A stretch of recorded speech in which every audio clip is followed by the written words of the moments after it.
Hey, so we are back, and in the previous video, I talked about the non-clinical parts, and I was just addressing how to get into that space, especially for young medics and the current workspace, the challenges in the workspace, and in there, I had thrown some little bit of nuance about skill learning, self-learning, and so forth. And where I had left, or what I was trying to say, is the habit of picking a problem within this medical space that allows you now to go through that phase of problem solving, then self learning, then making you different from other medics. So I wanted to touch on that in this video.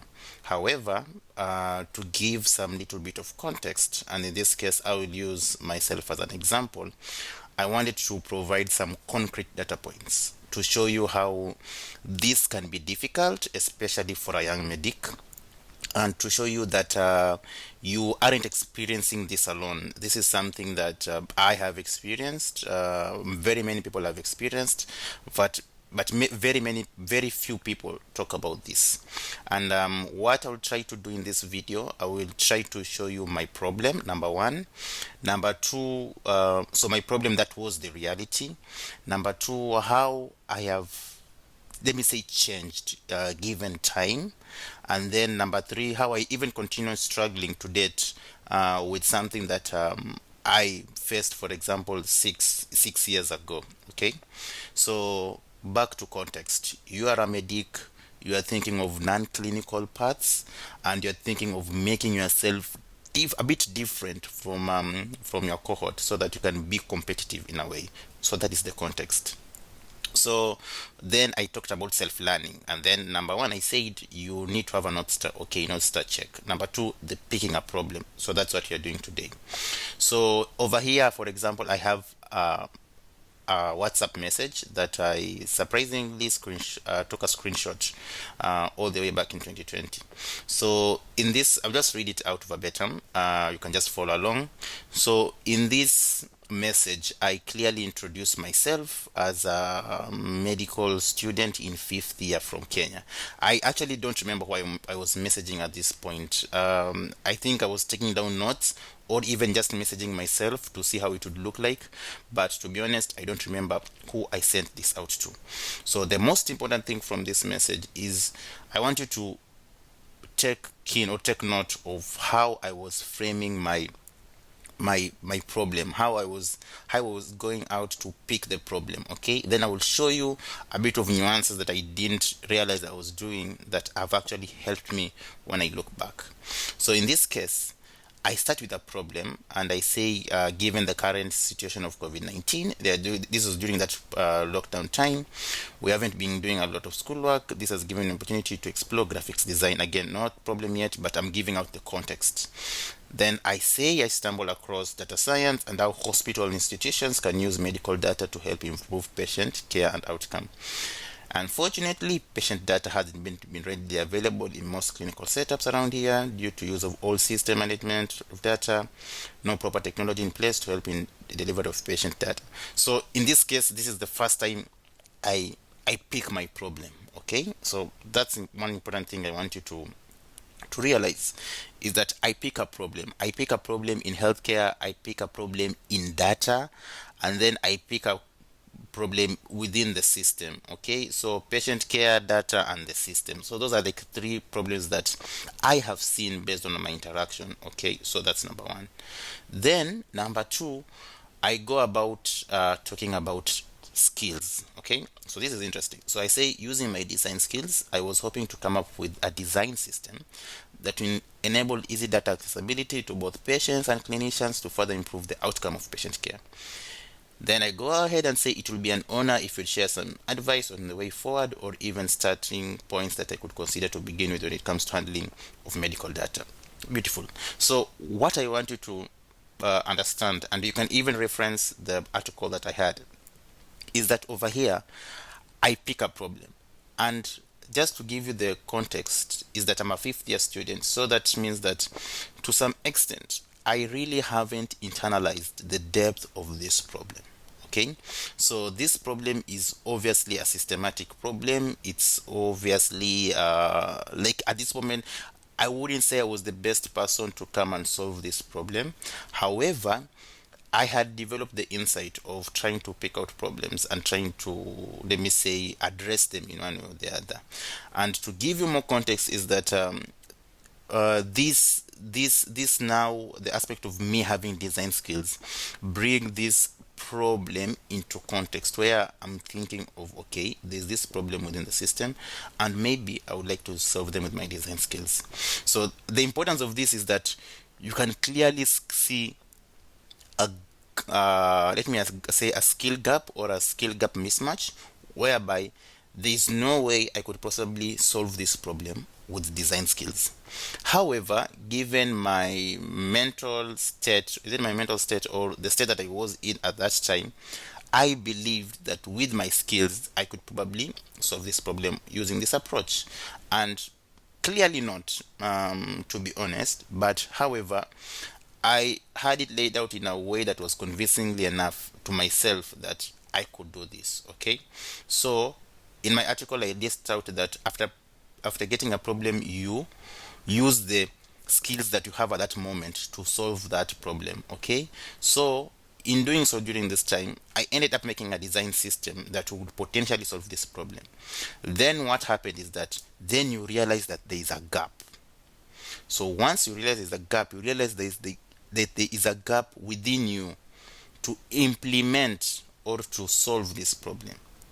So two things: either you go out and seek out skills that help you to address the problem, or number two, you improve yourself. So that's where I want to dwell in.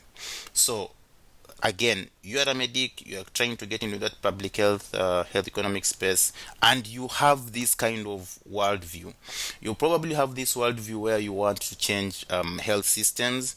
You have this worldview where you want to change patient delivery and all that. Yes, you can. I'm not saying you can't, but let's be realistic here. So that's your view. However, for entry level roles, it is very hard for people to give you the benefit of doubt and give you such monumental tasks upon you to, like, yeah, solve this kind of issue. And this is to show where many people are right now when they're coming into this space. When you're thinking of doing public health, when you're thinking of doing epidemiology, chances are you're thinking of solving such a problem with such monumental status. So the thing I would advise is to take back, to take a step back and look at the skill gap in place.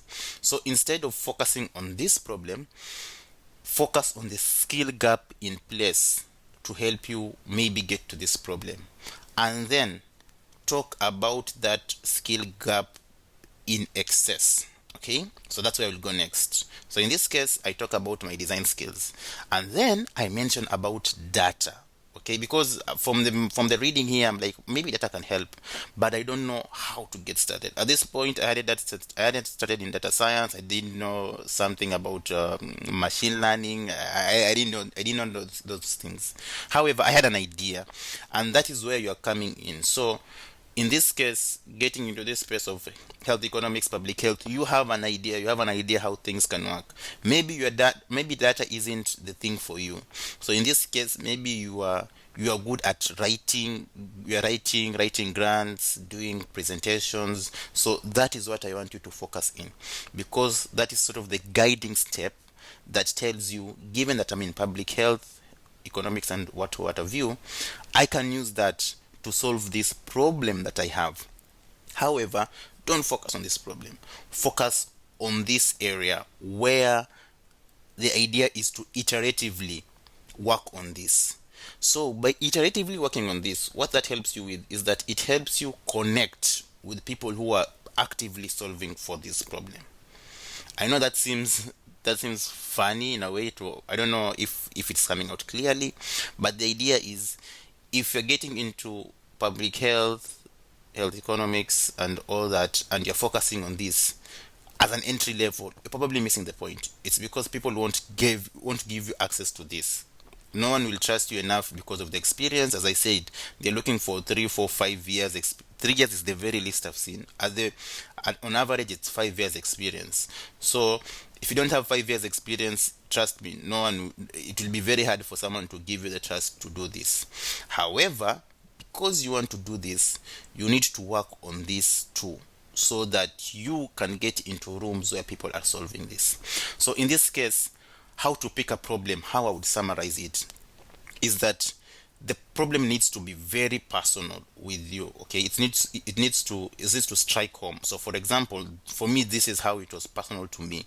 This is how it sort of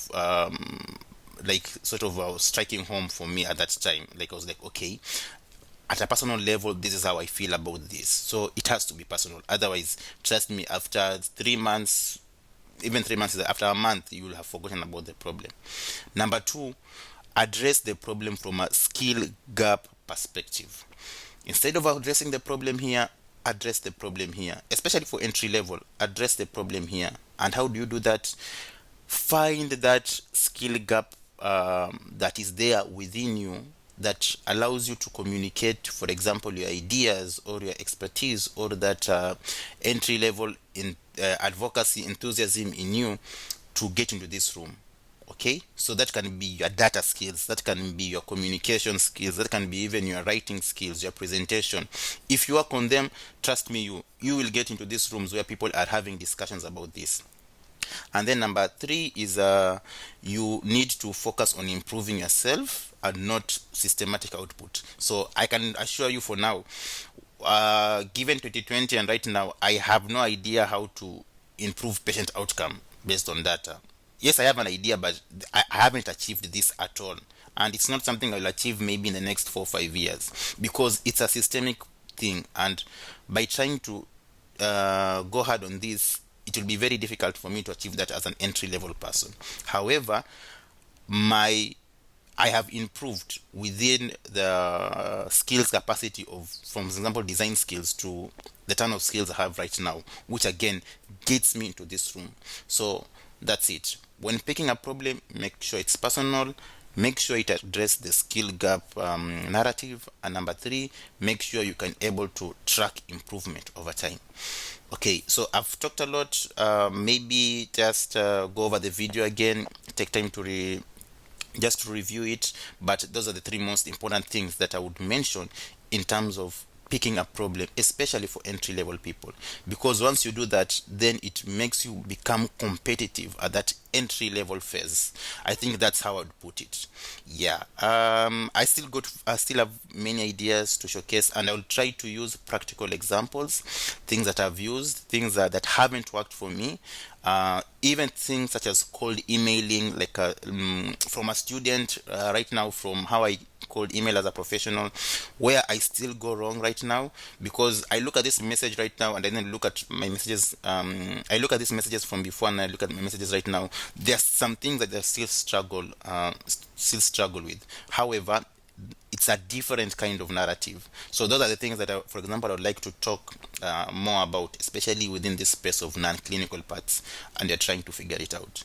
Okay, so that was another rant. I hope it was a bit useful. Maybe you found it useful. Yeah, and until next time.